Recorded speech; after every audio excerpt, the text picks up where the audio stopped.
fia to fata lofa ma fa failo ya to te oile wo pele ni ta fo le lofa ma le anga le lo tato tai silio le langi fa tai fo I mole fa no ino lo taimi e te mai moa ma e fa fo ngai le so ina le neo le fiong pa ia le tua e tu sai ma la tato por kalame fa solo le nei va ya so tai tasi wo fa utuina o le sona o le fa mo moe so ina le fiong pa ia le tua fa manuia ina mai tato ia e ala lele mai e o le fa moe o e soifua mo mato wolai I se la lolangi apo misa ma watumu I fa fita uli ma mea tutupu le sio manga o lo tato o soifua ma o lai me kia o to fata lofa ma o folo fatu talia ma fia mai oe e di tato so enga o le nei foi fa yaso le ngata I pa anga masani o le nei pol kalame ia e fa pe foi la to o le taimini nei ua mawhaiai ona maua mai le tato fa soa por so enga le nei o le sona o le fa moe so enga o le nei va yaso o le aveo se fa manianga mo tato ta pena I tato mo le aso fio mai lo tato mo tai silio le lang o Yesu lo tato faola au le anga ila mo so enga o le nei va yaso ia puno mai a luao a mafaiai le au faiari tato talo Fawina le tua la upu ma la wafionga le nei tai au fa pe fo yo mato tangata o le avea ma au na fa le oina lo fina ngalo lofa le tua mo le au fa fonga o le polkalame nei o le sono le fa moe fa mania mai le poto ma le tamai ala te inga le ngang pa ia fa ia o sili mo mato ia o mato fa longo nei tai au fa mania fo ia o ona mato ngalo fa tasi le tua ia wale fa so ino lo fina ngalo ia walava lo mato wola fa tali atu mo oe malo to ia fi mai ni swafo Yesu o mato wole ma te talo tu ai amen ole so enga lo na fitu le nei ua tato to no mai ai so enga ole va yaso le nei le ole a tato va ai I le taua ole fofuanga ale tu tele mai loa pe ia se taimi o e faaluina te to mana tuai I meo le soifuanga meo le fofuanga o lo si o mi ai le soifuanga ia so faiso wa tele o taimi tato tele manatu mafai ai o mea lo mafai ona faali mai ai e ai le tua I tua atu le fofuanga o le na ia faia mea umalava ia lo e tanga ia tu ia ma e va ai I le soifuanga le nei o lo tato ia ma le lalolangi le nei wape afai tato te o ile tusi pa ia I oputo mua la vole tusi o kenese o lo yeli fa amtalanga fa pena fai le atua le langi ma le lalolangi ile amtanga ele amata le tusi pa ia fa tatau ile tala o le fa o le tanga po o le taua mi otonuina ia le fa tua le amata le tusi pa ia fa tatau ile tala o le sio manga po o le nofuanga ia lu ia le tangata pe auti ele amata le tusi pa ia fa tatau ile ngaluenga fa fai taulanga po fa o si taulanga a Yesu ile fale fitafa ile langi ana amata ile talo le fofuanga wa ana le ai le folfolanga ele mafai ona iai meia muli mai tu sai ma le tala le lei o le amatanga la o lo ave tato ile na faia me umalava e toi fai ule tusi o faalinga I mata po suma fa ile fe awle angel momo o lo au mai ile la pata inga mo tato le so ma le taimi ma le I tu waso le wa e soifua ma o tato wola o lo toi mai ile la pata inga ine o tato wifo ile na faia me uma ma o au tu le na o le so enga o le vai aso le nei wa fa au tu ina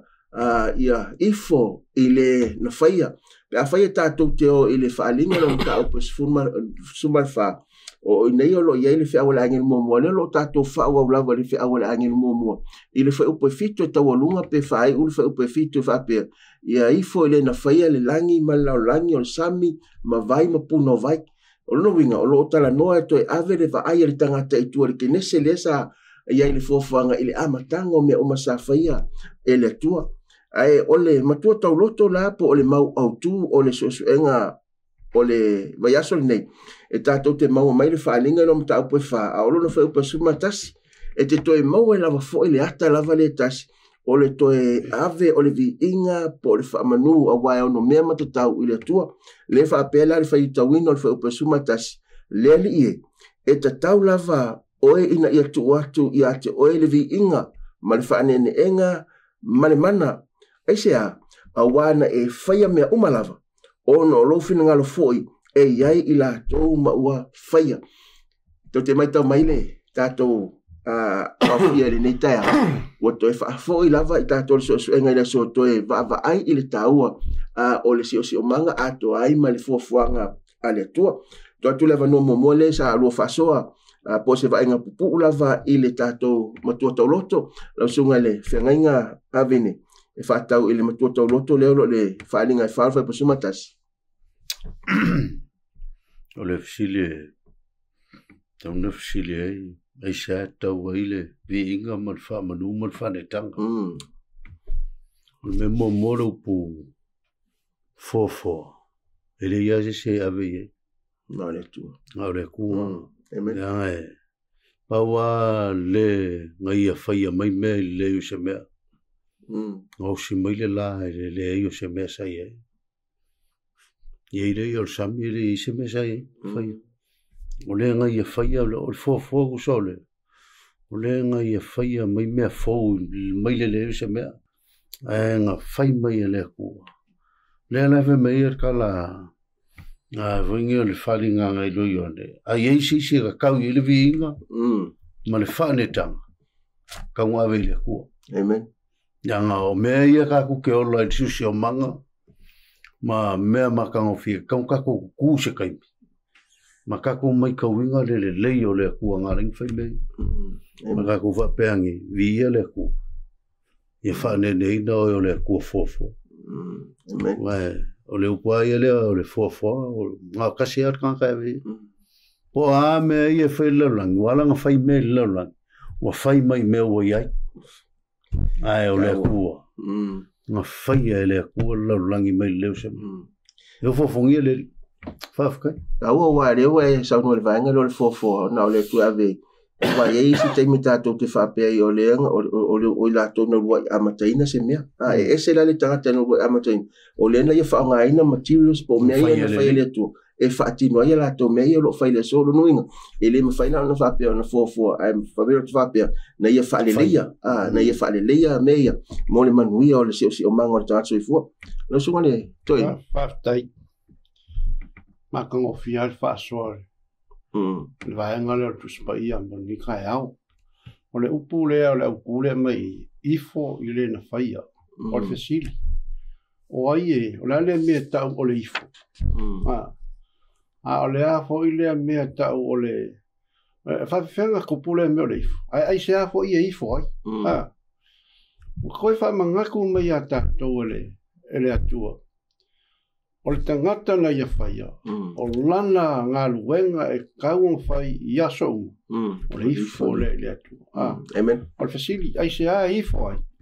o le ava ma le whaaloalo ngā e ave le tangata wanga mauti noa le atua o le na faia mea uma eo a fo le tangata eo a fo le tangata le la mai le tatu matua tauloto se wa ainga fofongia na wa ai le apostolo Ioane na ave le nganga Ioane le lang faali ia Ioane mea matangofie le ngata o mea o lo I le langi o le iai ma mea ola e fa o le si mea ola e peo le leona o le si mea ola e peo le povita anoa le si mea ola o le aeto ia ma le mea ola muli ngā o le afo o le la peo tangata o na mata o la ngā luenga na wa ai Ioane whai mai na wa ai o lātou tia I o lātou nofo ali ma lātou whape atu I le ali pa ia Iova au o le whiaura ngā lea mai le mga upu le e whao le wharinga lea mai whai upu le sungatas lea li ie ua ka kau maongo mea o ngā vatu ia te orevi inga aisea o lea ua whaalia lea kua ia Ioane le na fuafuaina mea uma o ila la verevi a me le atua na kua ia la ia kura fo e lua na mai tu so soto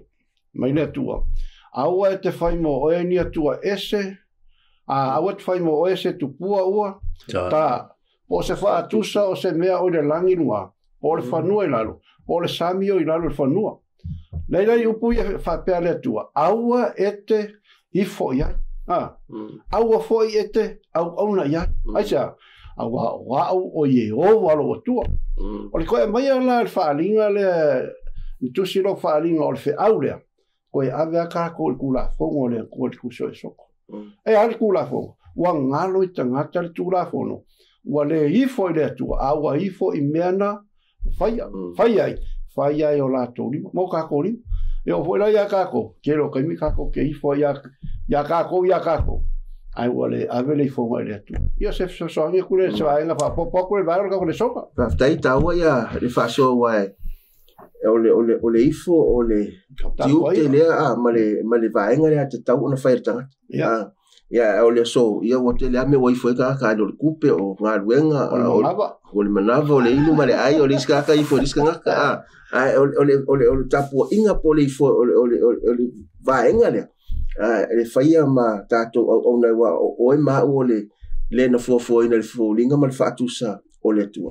Whaia i tātou whaftai. Tātou o mai le vaenga momoa lau sunga le whenginga bine lela tātou vavai i le autulea. O le paanga i to tono pupuanga. Paanga i tono pupuanga. Wape awhai tātou te mawhauwhau ia Ioane lea na whaunu ua i le moto patam. Nalo na whaunu ua ona ua leu sita i le taitai roma sa ia i le teimilina. Tom tano ia le tātou te whaasamoe na i le taitai ni nao o roma ono leu sita na mafuai ona whaunu ua ma avesia. Ai le fa mele le autu o le paanga i to tono pupuanga. O le so tainga o le ifo i le na whaia ma le paanga i teino pupuanga. Ia ua le mele ua tātou e o le mea mo ia o lai whaungu ua ia. O le fionga le ri. E le ngā o iange la lai ai. O lai i le ri. O le mea fuanganga o le ilo ione o le wharinga. Nang olai loko i le kua ilang kangaka usawa inga o long fingal. Le si me kawa pe fa ga ke va i le. O le ye yo pupuanga ma mafkianga ma fafsanga i orga kam sawa. E o mai le ma lo siranga. E lo ai le mongi o le pipi orga ka ile. Ile kua ma long fingal. Wale fa me el mo pe tere. E fale kaku ke wawe mai o kaku e pe o kaku le kofo inga pe o le aulo i lafi a ka o kofo inga pe o le aulo i lafi o longa winga e le faingo fiel sa valinga le ale arkerisianga le me siringa ua fe mai ia le famtalanga le maulela o fai kawinga kuile e ia le kua i le pupuanga o kangaka ele kaufia le kua mo le sile me ka kuma mlama le ele kaufia le kua le o mo pupuanga e raku e kai pe fa kai ga na fakanga le kua ia tani le kongi loleo a la ile le tua na fakanga le kua ia sa taraka me sa ko o ko le sa ia le kua o fa fika uli ma me kupu ele ma fainga saule kua vese kako ke ui ai ele kua kaua ngai mau ia e kongor kako e kaunga kako wawai e fa pe ia le yonge suma le ongo long fo ko no fa ia tu nei me ia to ma yo to e mau ai le manuia ia ta ile mau fo yo to le puapuanga o le lalulangi e a ngā puapuanga e a ngā o liskanga o le mena ka momoli mai le wheau lea mai aua ka ko ke fiu i puapuanga o liskanga ka e whafsanga ilo maki ngā o le ngā ruenga whamamulu lo longkat kongu musu lo a o ka aua le mea e ke ongo sai e puapuanga langa e le manguia lai kua la talo so lo sunga le wo lo vaenga lo faso vaenga le la yeisi manatu foi wala ngo le kwa lo ku ngo me kupole o lo wa ave me tu po me o fama mulu ai tu mau pe ia ile e fo ile tu mta po ile tu le sa le ya e ma fu manga fa pe ngana Ele o makua iai le kat kungungo ngaka lea. E iai le akua kongo whawhita. E o wai kai mile o whawhikau. E le ai masisio ka koe mwhinkau fia whawhikau rua me kupu. Ai le kai me kasi. E ke wawai e le au ka makau o le akua. E le kuua ngau ka koe tono whawhita. Whawhikau. E iai le kua lau me markala. Ale kua o ke ia te utou ia so umala. Se ia o le ngata ngau le lalo. Langa popua ngala. O sa walanga e koe mai le maa losi a kako. Au kako iai lang ngalo. Amen. Ia, wa e pe foilan mele kako wawai koe. O le akua kako wanga ia koe kai mi whainga ka le oranga. Amen. Kele me kupu o a isa wanga. A whainga na kofo ia Ia urua I māturo re kala leima I la ko ngā maka mai kala lei I ki ngā ma whawhika uru ngā rua. Ia kako whape ngā whikalia. Wai lala o moi kunga ma. Ai sa ungi laso e whio mai le. Amen. Maro, taua le whasoa ma le whiningaru wharia. Awa ia ta umale sa whasoa lo sunga le whengenga. Ai o le ki mo Ioane le motopata mo ono le sa o le tangata ifo ye. Ana ifo ne ile empra le po le tupu le oroma. Ele mafai le tupu le la via mai. Ai ono le sa o le tangata na ifo ma ave ele tapo inga ma fa mua e Ioane. Lena mafuai ona yai ia le tu fatasi mai. O yai tonu le motu le o pata mo fa unu uai. Ele ngata le nape o le maule sa fai tau mai le suma le ono. Toi fa malosi na Yesu ilo na uso. Au le afio la. E yai popo nga afio le mtato. Me Yesu manguia. Manguia. Ia tia o ke fa sanga popo nga ngo. Au lo yai le manuia. Ka wala la sa nga ono wa longa e ala popo nga o si teme e ka ke fai al fina nga lo le tua. Ave me popo nga ke ka ku. Ai lo ku. Ai lo o la ka ke fai le me e fina nga lo ile tua lo sunga le to ine te fifa popo. Popo vanga ne. Vanga lo ko ye yo pa nga tonu popo nga fisili. Nan ma fu nga ringa popo nga ya ka ko. A fai ka ko le me sa o fina nga lo Yesu e tu popo nga. Amen. E ala nga sa wa inga ka ngaka ele lalangi o nga ua nga ka waku le mea. Le mea mongi ma le mea sa. Le mea sa la le nga le sa wa inga yo ange ma ave ku mo ku patatan. O nga o le ko fi fa longo o lomba I ngaka le. Pe kai. Nga ala sa wa inga fa ma Yesu. Awa wa o manu ma lo le lalangi nga lo nga Yesu fa uma nga fa upule ko.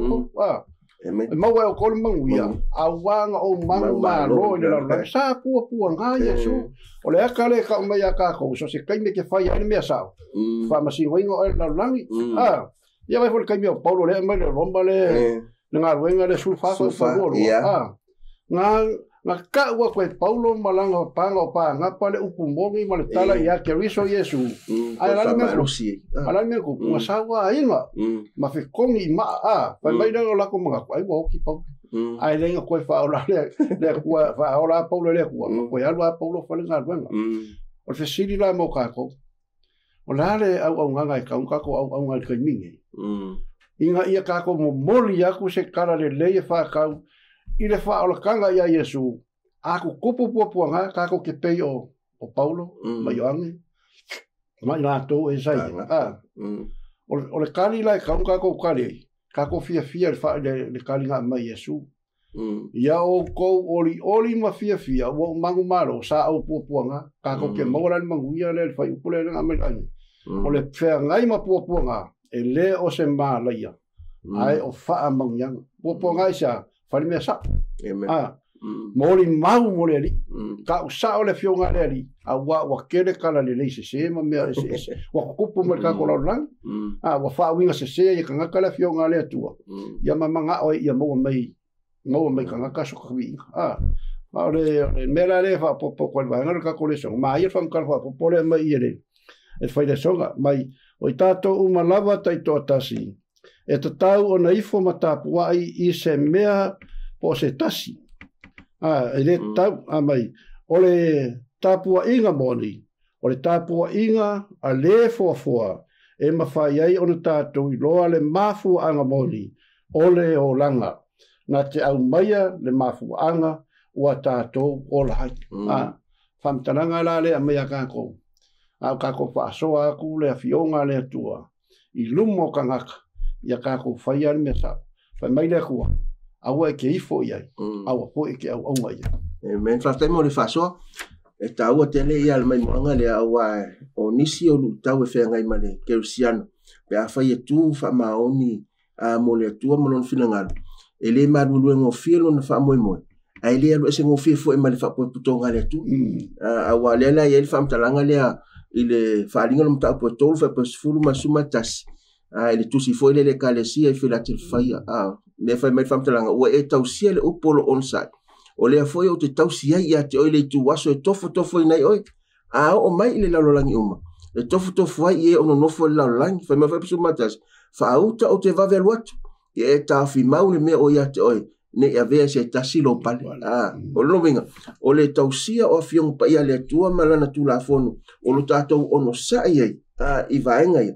ai o lai tausi tatou e le tua te milava lea e tasi te o fiwa so no so maule mo pe te fa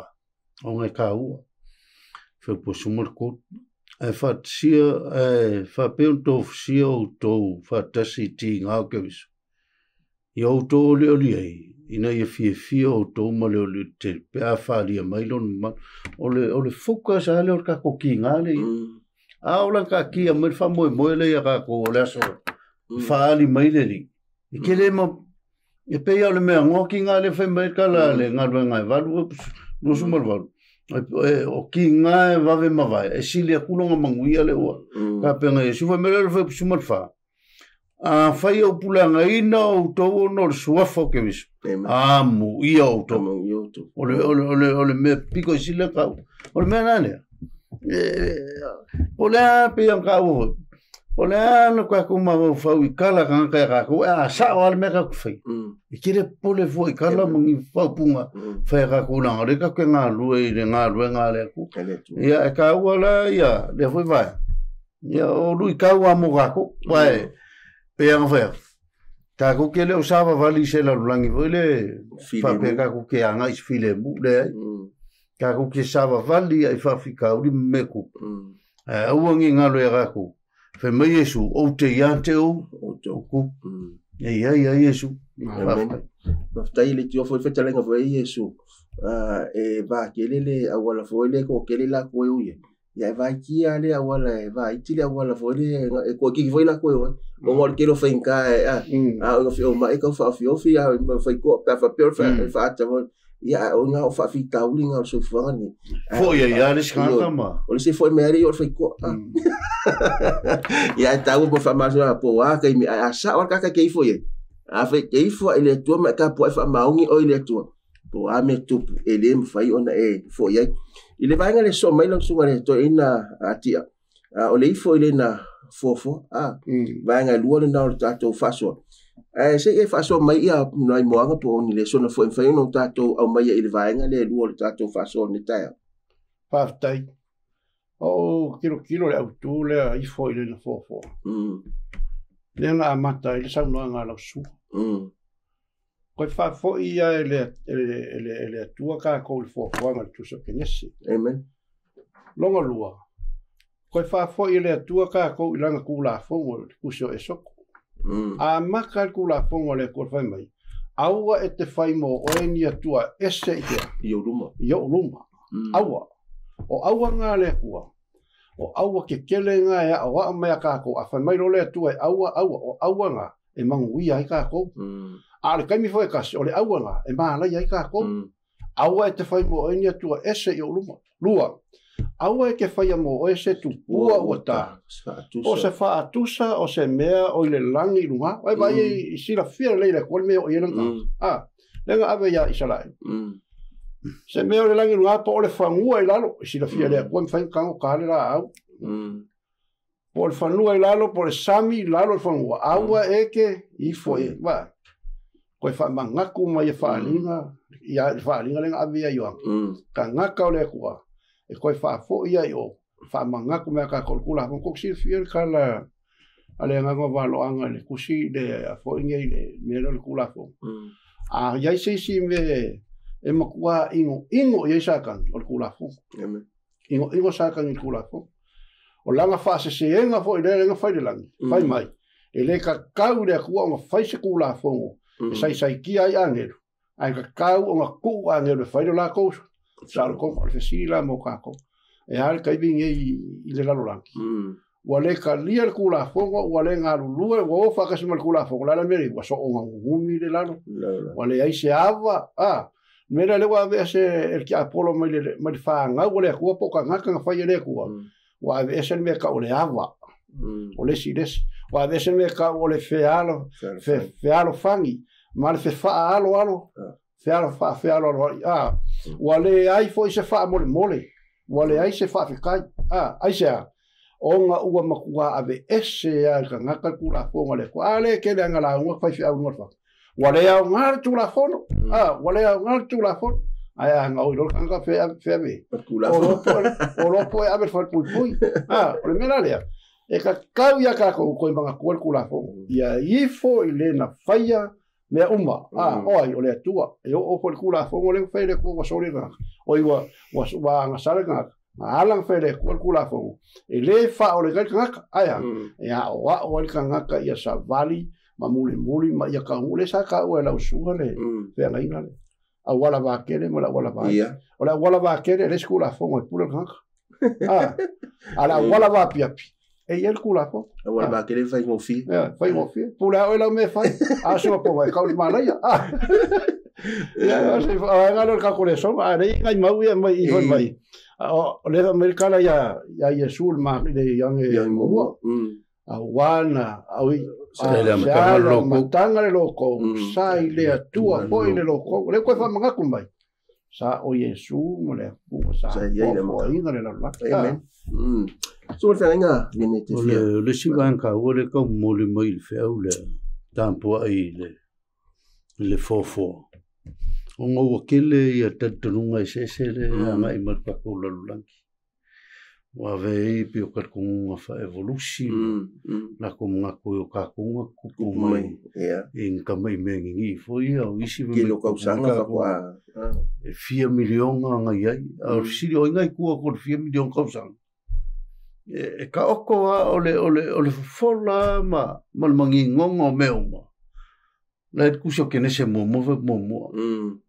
na faia le akua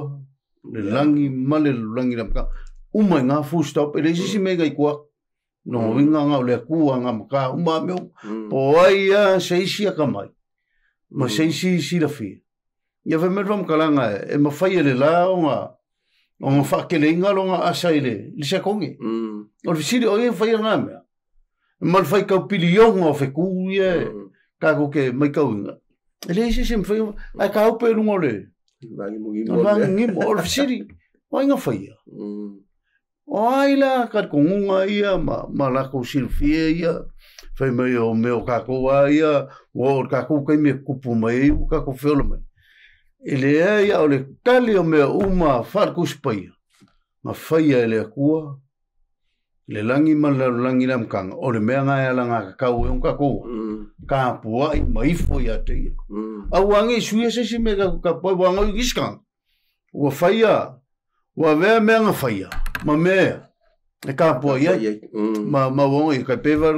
o ka kongunga fa hintu o la kua le mea le mangula le povi wa pe o le o lo la ku ka kongunga o le povi e maalosi la ko ke sua ingal palpala o avela ilo la ku ka kongu le le mea nga faia e ifo e kanga a ifo kanga ka ile nga faia me vai le mai le skala le Roma le mo no fo polus fulle lo fai ka awa ona me le vai talu ona faia e va ai le mafau e ana men faia pe ngai ai vai le ola mergi ai sa le ngiu ku pua ka mai ngiu ale o nga vai le o so nga ngiu fu ma fu e la ko mai pico e fa for pulu pico ko ma le popola le con ai mai non suo ko so maria o si o fa suka o nga kan fa suka wala wala me fa mai o me le vai e uia ka ku ke le vai le pua o mea ia ngawhaia lea kua, e ka o mai ei lea kua le ka ku kia o ngai e. So lea kua, mkau kia matisi desi. Wai ke konga la, ngai sa lea moi, ai o la la au e. O siri, le kia o la fai mai poro. Ka kou, fa susu, ka kou leisi. Ai fa kupu e lea kua. Whainganga leo lang, e o vele o lang whareanga. O leisi e, forfola o le akaranga o le kou, fa kupu, fa susu. O le kua whakapua fua le ko. Amen. Mkau kia le kua le.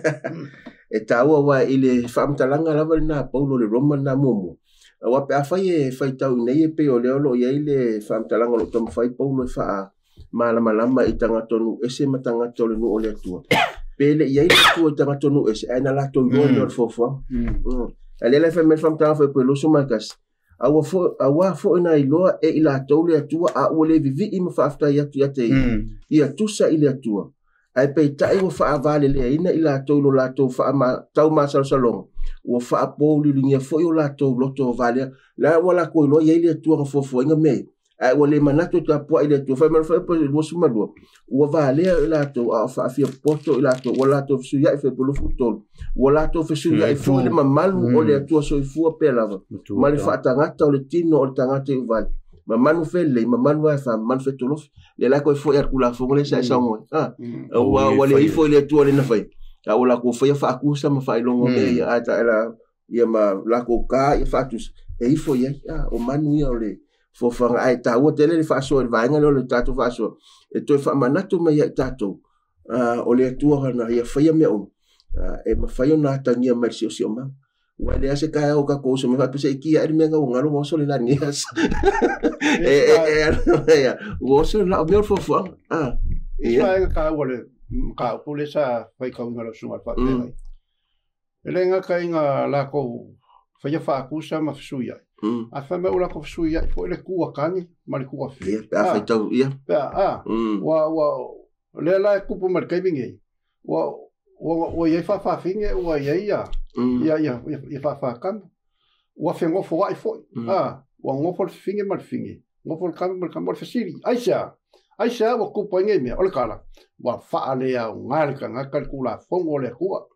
wa le ifo ka ngakal le ku wa ifo la ko poko mo la ko manga mo la ko ma fa wa silinga wa ifo yo la ko manga onga wa fa ka wa ya la ko la ko manga wa le la ko fa malo se paulo ko fa manga ko paulo le se ku manga nga fa ka ko le ku kasil kange kasil fin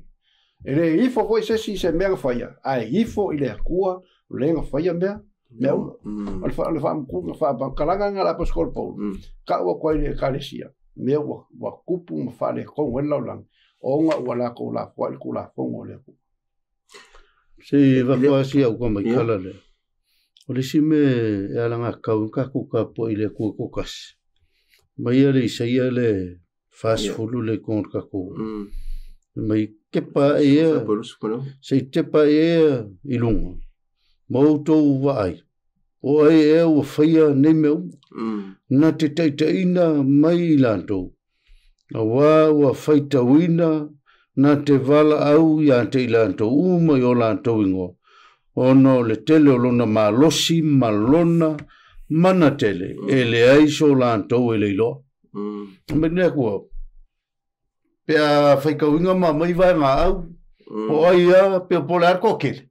Ele ai ma se ma sepul vai a. Ele kua. E misi vai a le kua. Nanga le kua leile ma losi male mana. Mantele fe mele no fe poe luosi mal valu le lau. Whaika winga koe wha. E te leilo ea. E te lei wha longo ia. O le tua o le vavau. O iova le na whaia tulu inga o laulangi. E le vai ia, e le tinga aina fo. E le masu e su aina lo na mawau. O le fisili. O aingi si mea sili aku ngā vavau. O lo iei laulangi. E le se mea. Pawa le vavau o mkai. Ma wha vavau ia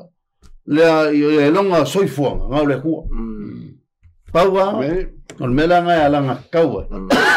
O ngā kasi le ka kukapoi. Koe foi le kula fongo le sa ngā mersunga. Ia ua ni whaia mo ese. Se atua ese. Kasi ale kua. Le anga o kele kua. O ngā re poko mal mam lama ngā kai whawhia poko. sui ngaka me fe le li fa kai ai va mal ka pule va ngal kula la ka me le kula fo ngai lo o le atua e fuā o le atua e fuā o le na tau yatu a mi o le tolu a la tau matua tupulanga tolu mafa ma le ko a e ingo mai aki au ai o kia lofa I le afe o kupulanga kolu mafa kupulanga kangaka ai fa mai le ko a e ingo mai kia o kia lofa I le afe o tupulanga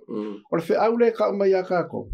e fina ngalo le tu le si fa makalanga le ku ngale se ko fa fa o sufa fa mai o le suafa o le atua o le fuā lava ia a wā o le atua o le fuā pesiri fuā isa wa fuā le atua wa iai le mea wa fa popo wa ifo ia kangaka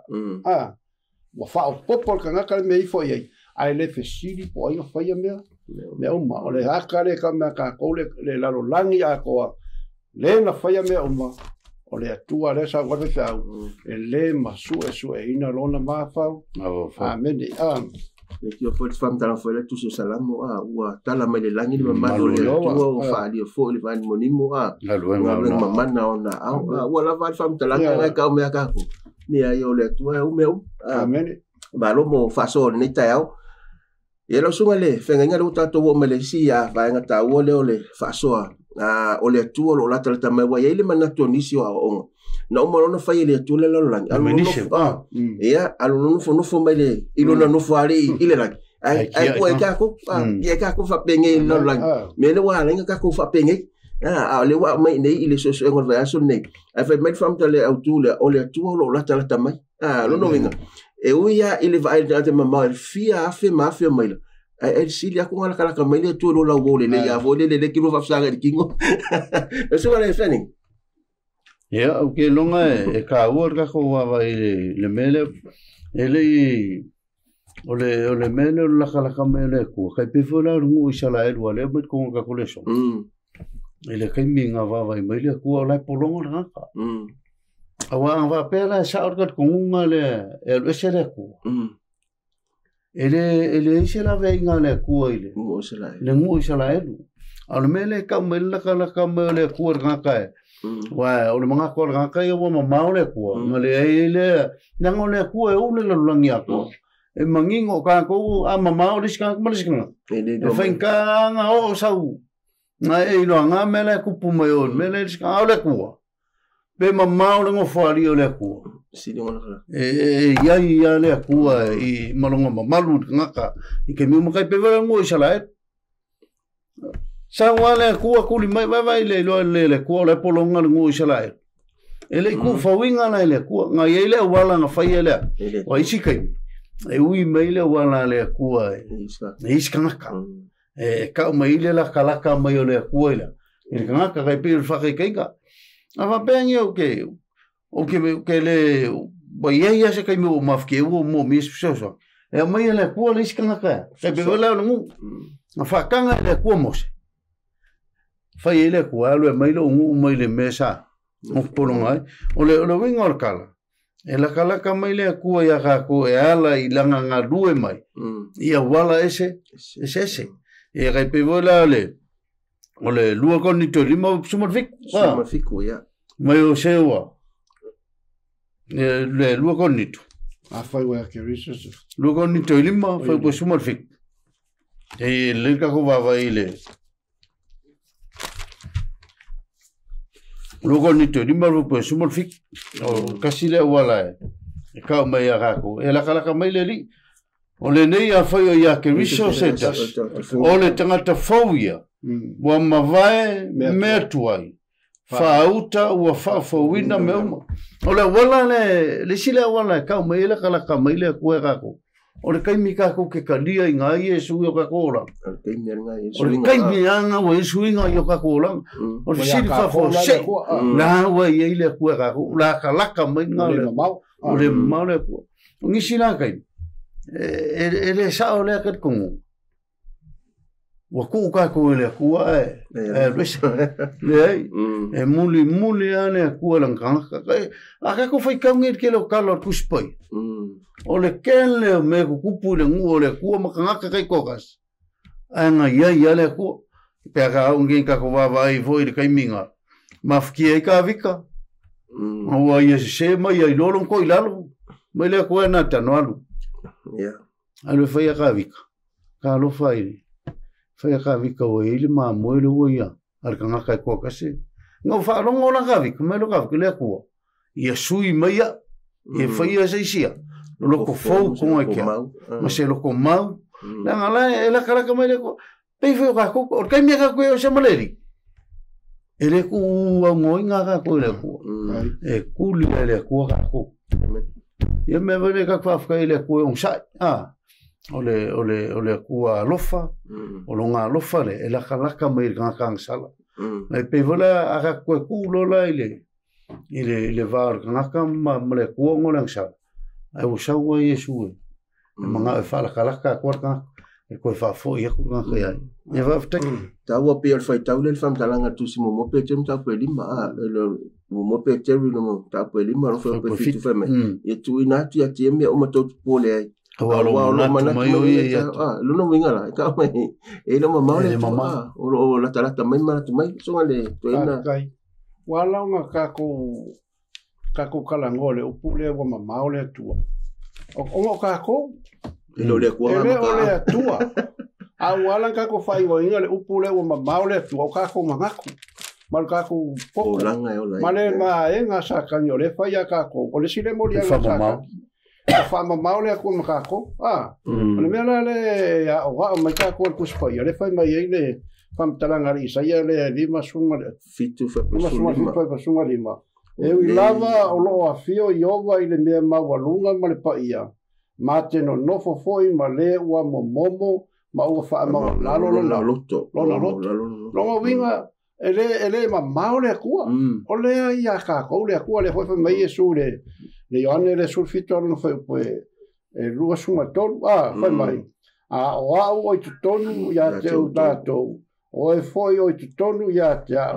ina ia fa to ina ila to ya tas ma ia I loa ai foi ele lalolangi wa e a wina mai au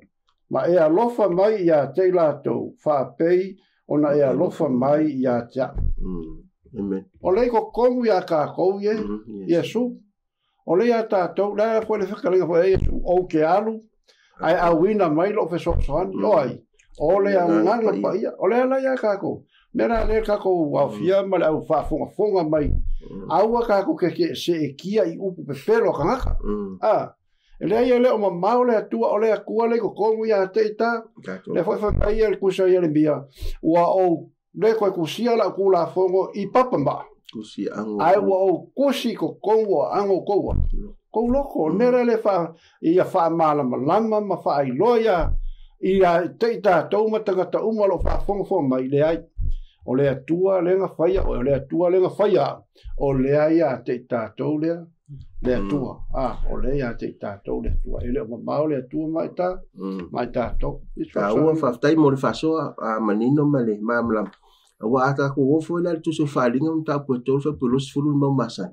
fa uta o tu fa to no winga ele o mau le ku fa ko ka ko lo to wale ta no fa ta I lo to tanga o la tu ia Yesu e fa lango la no fo Yesu lo finanga lo to ta la tu le fa to lo wa pole ala va tu Yesu ia oni si ke o ta fieta o sango tu Yesu e o fa te mita to te o mai to no le kale si le tu o la tu ia Yesu o mo ta to yo ta to kai mi mo le to ki ko ia fa la le fio Yesu o ta to I ta la a to le lo pe la le amtanga me so engol ni va o le ifo ile to te mi o ta po ma ave ia te ia le vinga al me kasi ale ko fa manga kulo sunga fa fe ia o le feta lainga le akore kuso Isaia o te iai I loto momo ma loto mau longo vinga a fa sa moa pe fa lau kele le finga ngalo le Yesu po le upu le ngal kanga ka loko mau la lo mal kanga ka mo kuki mo moia pe fa kasi ai le ku ai ala fa molu la aire kalia Yesu lo ngale la ko Yesu la nga ke lo kali si ko kam mole se va kun mele ngale sumar fitu po lo fiku ma lo va le ngale mai kon ka ko ma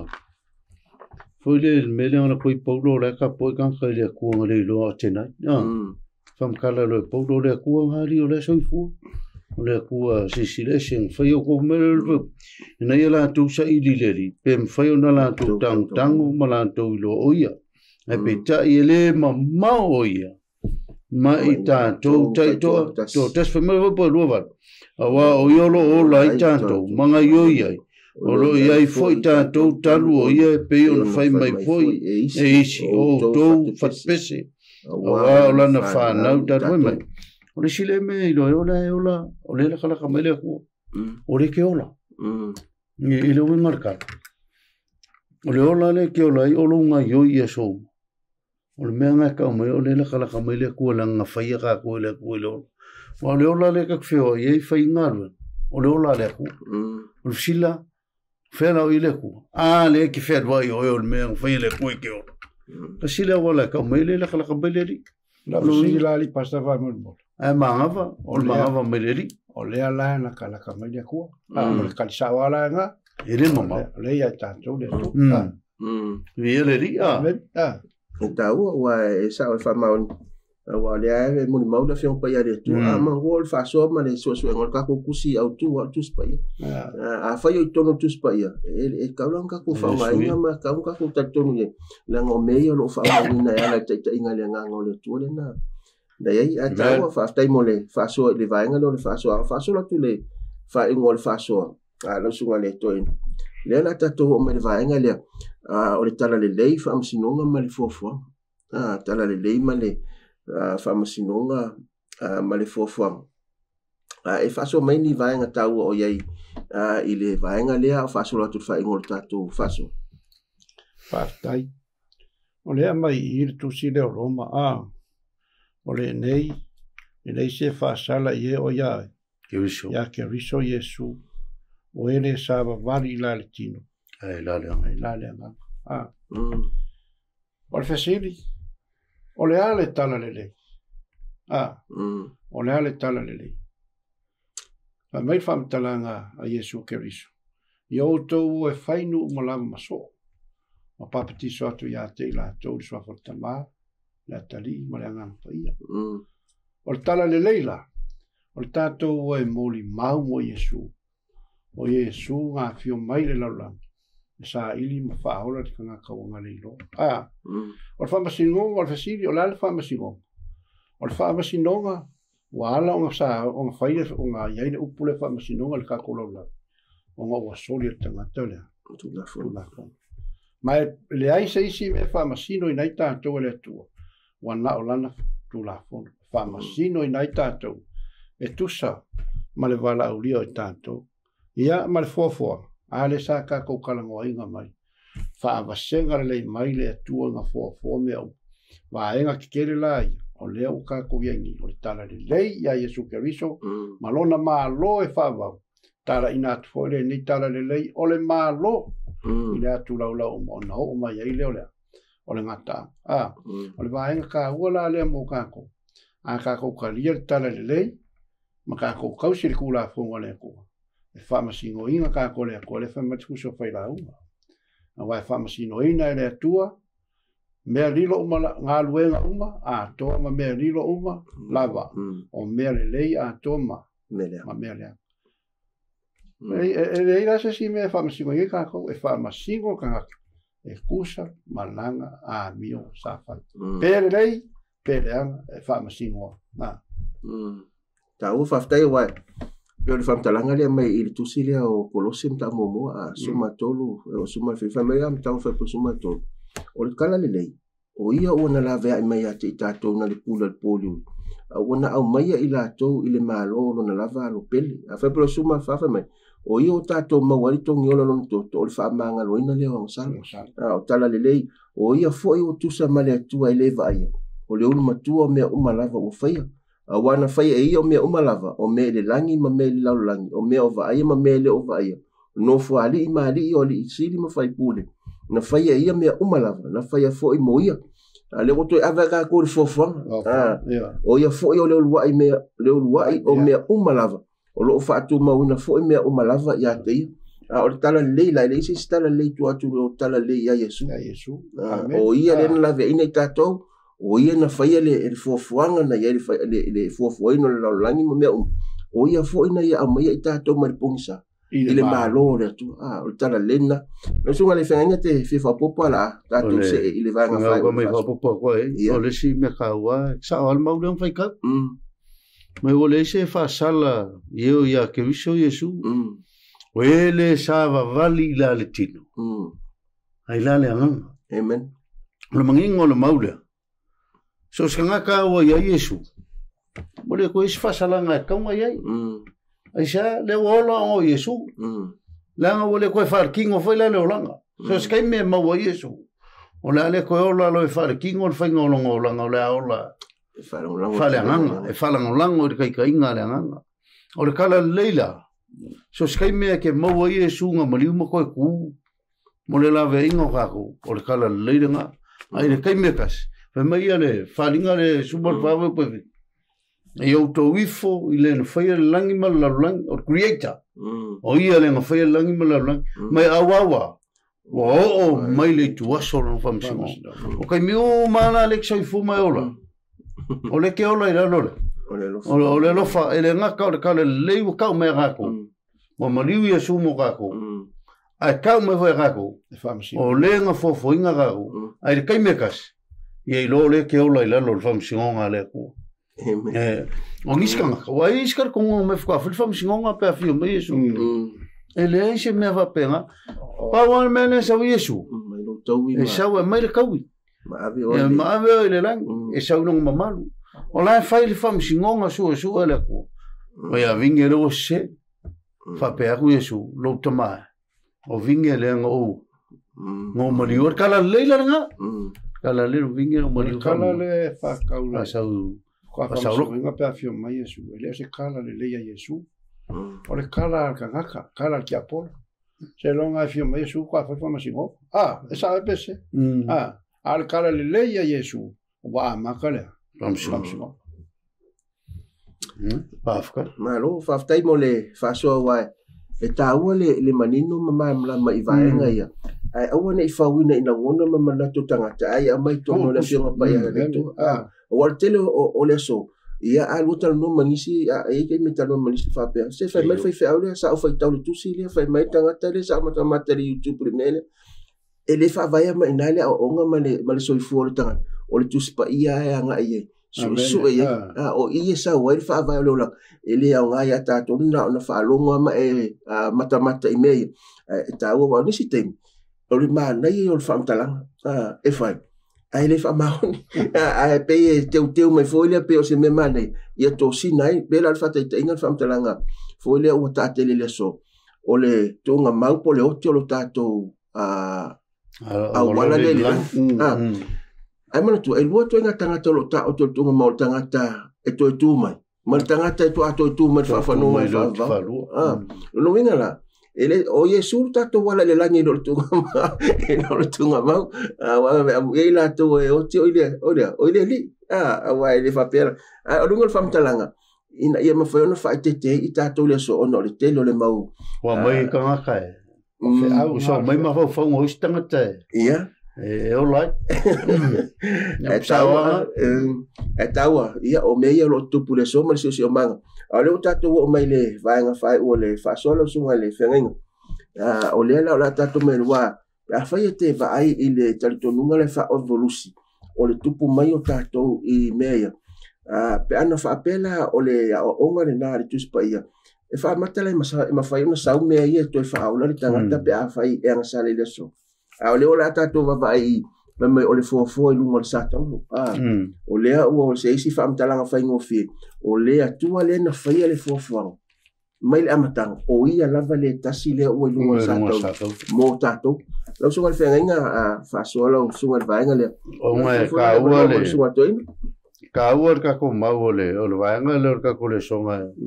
o te mana tu tau ka ko va vai ile yoange le sumole iwa le lau fai kaua kua fai po suluongo ka kua vai le ilong kulanga o lo kau ko mail mangingo le Ona ia tu ina antu lea o ia i ante lato. Ina ia whasa taroina o ai, o lea ngai e whofoinga me uma. O Iesu, ne ngai ei de whoanga. Lea wa kuaku e lima kangaka ia whasa taro, whasa koringa. Koe kusumar fiku. O ngā ave lea o Iesu e lato. Wa teitei nātu. Wa ave e ia lona sa taru. Wa maliwa tu fo ie le me ta ua le me e iai le upo. Wa ingoa le upo e peru o Kolkota.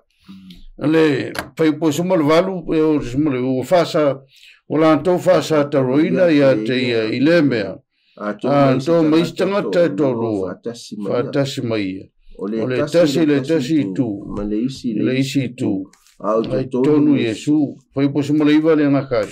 O tu sia fo i pilato, tu sia fai longa, ma tu i lunga i tātaru. O le upu le nei o tu sia, o Iesu o le Nasareta, o le tupo tangata iutaia.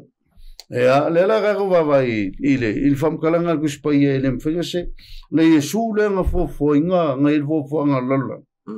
A le Iesu alekas. Ne fawua. I ngā ua ang salar kangaka. E le i whai e le kose plane koe mai se mangu o le whakoanga. Po se isia me koe suir kangaka. Le anga ngā whai e le kua kangaka i whaulinga ia i o le paleri o ngalue. Mga o le kua koe mai a i langa whawhanga. Wa ngā salar lor kangaka. A mai lor whawhanga wela le kine se kot. Sumalim. E whaanga o maila. Ane kama le ngake koe la ve ingar ka ngakam whaaf o le aka fo inga mga oele a kua i whainga kaulanga i le amka i a whai i mango i le koko mango a whaaka i a Iesu le la koe maliu i Kalvari ongo lang sala ngaka i le winga la whamkaranga i manginga o le mau le apeka ko wawai nga o a Iesu sakau ma maka ngā il sakau o fa moe ngang merkas ia koe la vea i le kangaka malangsang usau mea ka ua ia ka kukuwawe o Iesu o le fofoa a o ia foi o le faula at ka ua ngal mele ia o isi kaimi nanga isi karkunga i le karkunga ka ngamaliu Iesu e pe o karkunga oi o kanga me le whaia Iesu wharkanga o karkunga o kangaka Arku spaya le ka kemangi. Nga o a Iesu le sa kaulo. Ma fa sa kaulo inga. O ngole mga koe whaile whaor kanga o ngaka. Ia ula ia. O le uku o le kako. Wawa i whai unga o le astofi. Pera whai kako wawa. E maa fuanga whai mea. O le alofa tu no o le kua. E kele a kako fua i o kako kanga. Fai ka koe le kua, ai koe whakau fui ka koe le ri.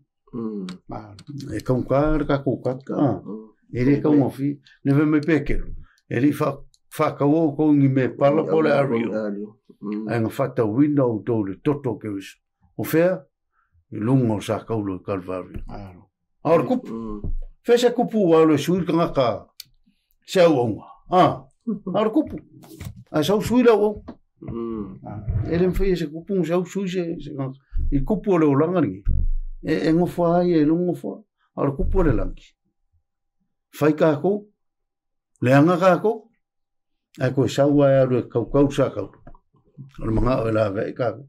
ya fafte ta ulo su le to ina ya fai le o fa so o lo mai i ka ko le so ma pe sa mo su pa fe nga o le fo i lungo sa tau le merku so ke desi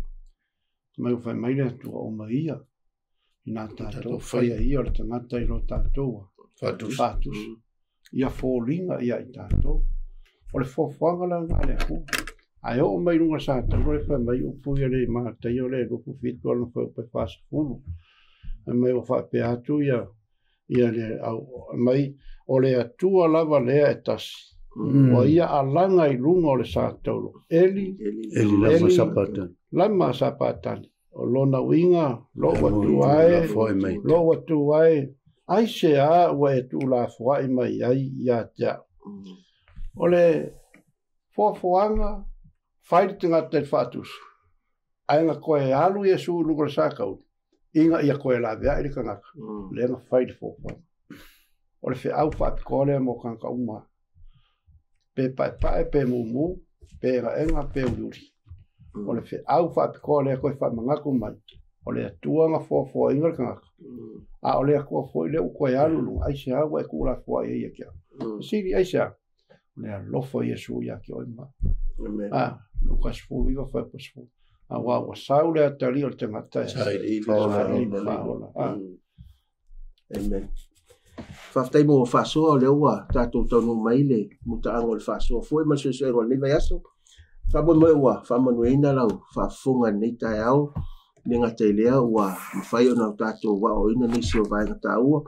ine mai moanga o le ata te leo le sosuenga mai faso o le so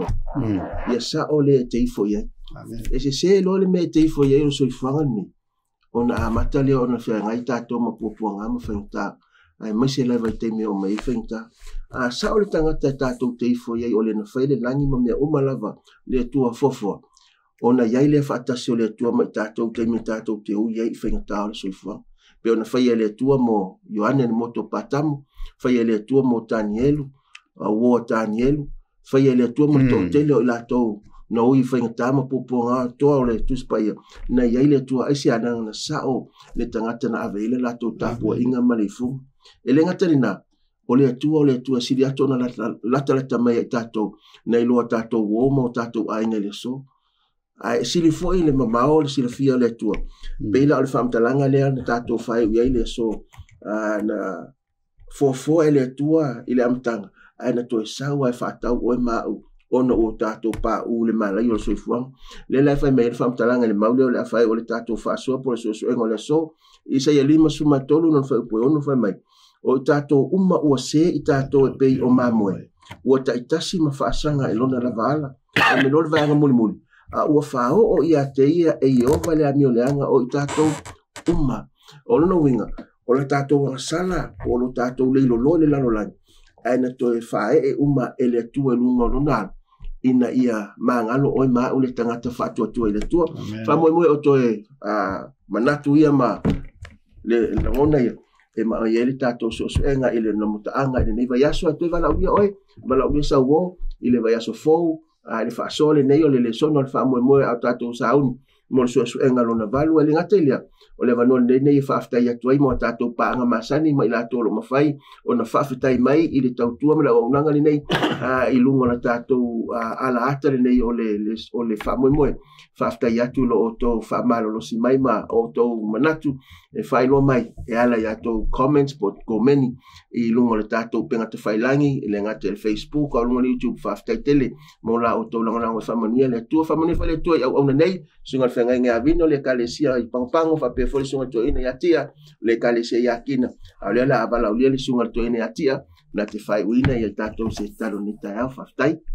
tai le tua ile ava noa fa toa wa tu ina mai ma to te fa so ai la o fio ma la o fionga ina ia mala malama le lalo langi mo ma to tangata ile se tasi na faia me uma o na o la o fio ai o le fe au fa pitoa mai ate oe o lau tuspaia mai ta vita